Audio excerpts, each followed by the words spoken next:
Click Server Manager, then select Add Roles. Click Next. Then check DHCP Server. After, click Next. Then Next.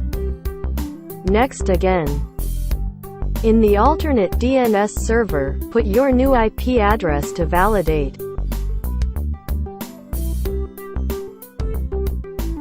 When it's validated, just click Next, then Next. Click Add, at the right side of the window. Then a dialog box will appear. In the scope name, put TESDA. In the starting IP, put 192.168.0.1. In the ending IP, put 192.168.0.254.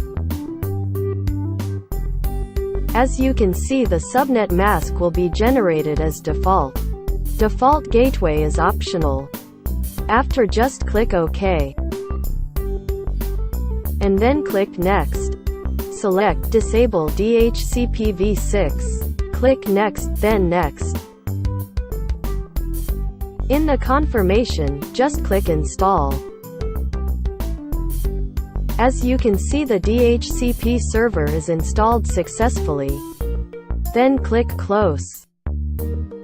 Now we're done. And thanks for watching.